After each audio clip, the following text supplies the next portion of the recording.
Hello everyone, Charles Watts here, the Arsenal correspondent at Goal, joining you on Thursday. It is match day, of course. Arsenal beginning their Europa League campaign tonight in Switzerland against FC Zurich. The squad is there. They travelled out last night. Mikel Arteta and Granit Xhaka faced the press once they got there.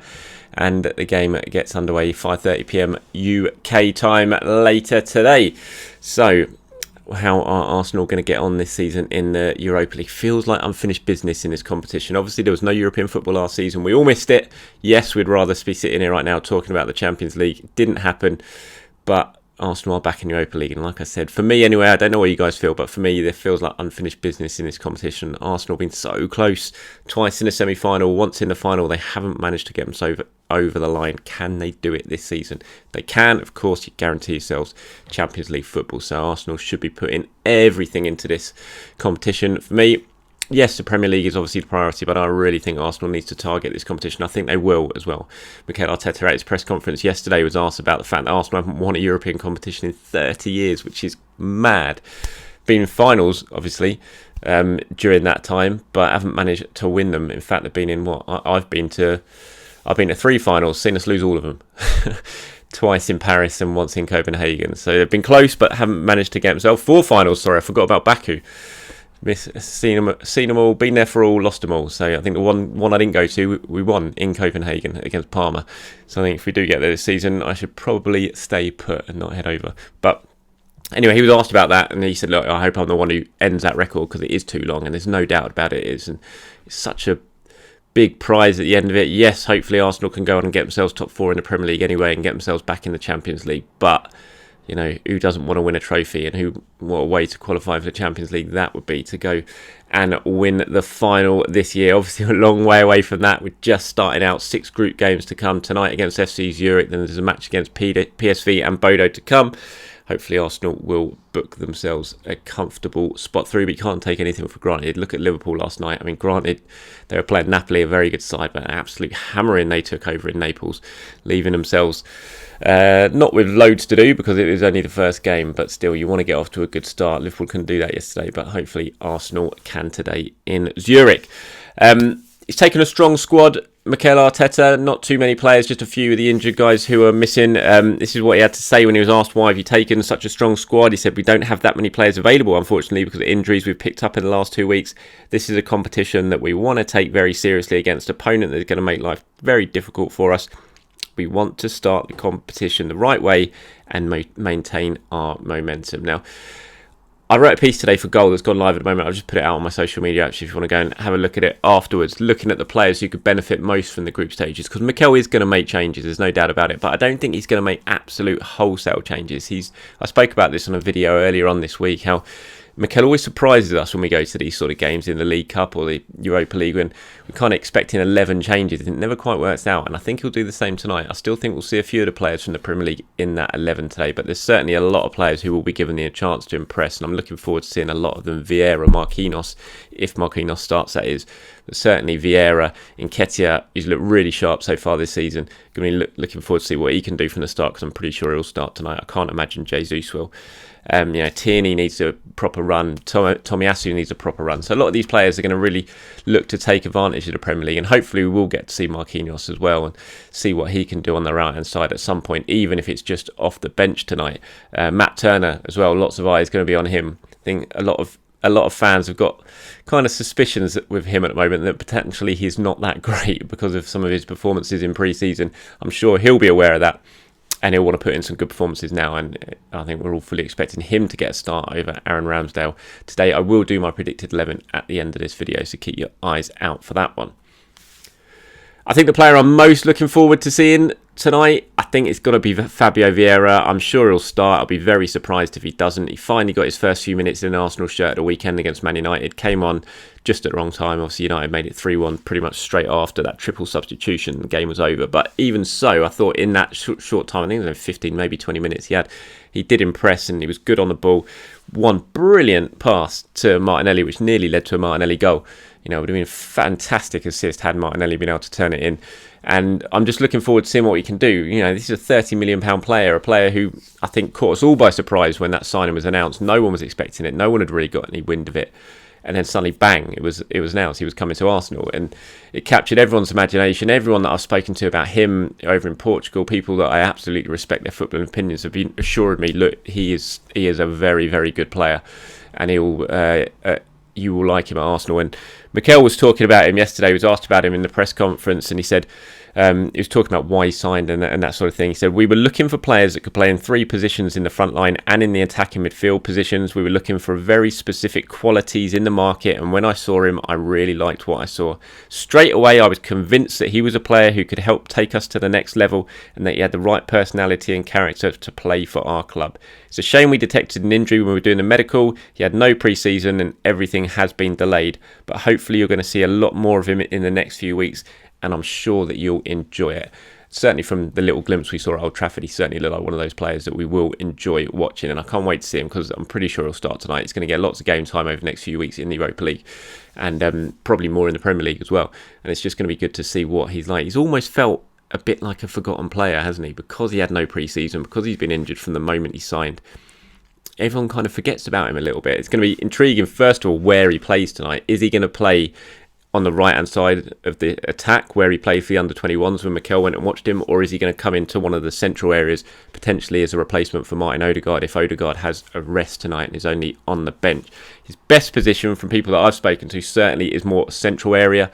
He's very, very left-footed, obviously. He loves to be in the central areas and can sort of move out to that left-hand side, but he can play anywhere. As Mikel says there, he's very, very versatile, can play on the right, can play in the centre, can play on the left. He's played a false 9 before, can even play deep midfielder. So that's the versatility that Mikel was talking about when it came to him.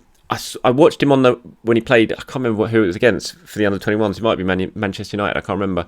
But he played on the right wing in that game at Boreham Wood when Mikel was watching him, and lots of nice touches, did some good things, but it was pretty clear, I thought, from that, and I can't imagine he was playing at 100% just in that under-23s games, but it looked pretty clear that he wasn't a right winger, if you know what I mean, and a decent fullback would just continuously show him onto that right-hand side, onto his right foot, because he's very left-footed. He's always going to go there and then potentially have to cut back, and kind of feels like he would be fairly easy to defend against in that situation. So for me, it definitely looks like the central areas is where he's going to be the strongest in playing that sort of Martin Odegaard role, or potentially in where Granit Xhaka's been playing as well, over on the sort of left-hand side of that midfield trio. That's where I'd like to see him play tonight. Whether that's the case, we'll have to wait and see, because he could well be on the right, and we might have to sort of start with Marquinhos on the bench and Marquinhos to come on for some substitute minutes later on. So we'll have a look, but I'm really looking forward. It feels like Vieira's had to bide his time, hasn't he, since that move from Porto. We've all had to wait patiently to see what he's about. We're finally going to get to see him from the start tonight, unless Mikel surprises us all and leaves him on the bench again, which I don't think he will. And I'm really looking forward to seeing how he gets on. Let me know what you guys think. Where do you want to see him start tonight if Vieira does indeed get the nod? Do you want to see him on the right, or do you, like me, want to see him more in one of the central areas? Please do let me know. If you anything you hear on this video or agree with, disagree with, let me know. As always, get involved in the comments below. Mikel gave a little bit of an update on Smith Rowe. As I said yesterday, the injury sustained against Man United didn't look great after the game. When he was doing the warm down, he wasn't happy. You could tell by his face in those pictures that David Ornstein tweeted how he was visibly looking a little bit upset at that. Mikel said he felt discomfort in an area that he's been dealing with now for a few weeks. He wasn't comfortable after the game, and he hasn't trained in the last few days, so he's out of the squad. Not great for Smith Rowe. He's had a very stop-start to the season once again, just as he did throughout the second half of last season when injuries started to really sort of impact his body. And not the start to the season we'd have wanted. And if he's going to have a few weeks out on the sidelines now, that's a real blow for him, especially at the time when he was just going to start getting some regular minutes, because he felt like the Europa League was a real opportunity for him to get some game time. And it also means, which is another sort of knock-on effect of it, that probably Arsenal are going to have to start Martinelli in these games, because I'm not sure who else you play on that left-hand side at the moment. And Mikel would have been looking at these Europa League games as an opportunity to potentially rest Martinelli or rotate with Smith Rowe. So that is a bit of a blow. No Cedric, he is not there either. He hasn't travelled, from my understanding. He's out for he got a knock in training, probably out for about 7 to 10 days. So could well play before the next international break, but not entirely sure. Could even be back by the following next weekend as well. 7 to 10 days, I'm told. So we'll wait and see exactly how that clears up. But a little bit of a knock in training, bit of a blow for him as well, because he might well have even started tonight at right back. Arsenal could well then have moved Tomiyasu into the centre-back role, but so disappointing for Cedric, because he would have been looking at these as an opportunity to minutes. No Thomas Partey or El Neni in the squad either. Thomas Partey, like I said, is hoping to return to full training this week. That's what he wants, and he's kind of looking at the Everton game as a possible return this weekend. Not sure Arsenal or Mikel Arteta would agree with that. They might well take a more cautious approach, but he was never going to travel out for this game, so he's not there. Mohamed El Neni, obviously we know about with his hamstring problem. He's out for quite some considerable amount of time now. So those are the injuries. Those are the players who haven't made it, but other than that, it's a pretty strong squad going out there for this one.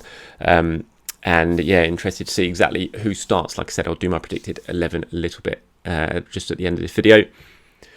Before I get to that, I've just got to talk about Chelsea again. As I spoke about them yesterday, it's moving pretty fast in terms of them finding a replacement for Thomas Tuchel. Unfortunately, it does look like it's going to be Graham Potter, which is a shame because I really like Graham Potter and I think he's an excellent coach. And I'd rather him not go to Chelsea, but I can totally understand why Chelsea are keen on getting him, because as I said, he's really good coach. I remember when Arsenal played Östersunds a few years back, when we were over covering the game in Sweden for it. A few of us before Arsene Wenger's press conference, a couple of us, it was me, Sam Dean from the Telegraph, and Mark Manbryans from PA, went to the Östersunds press conference, which was beforehand, and Graham Potter was the manager then.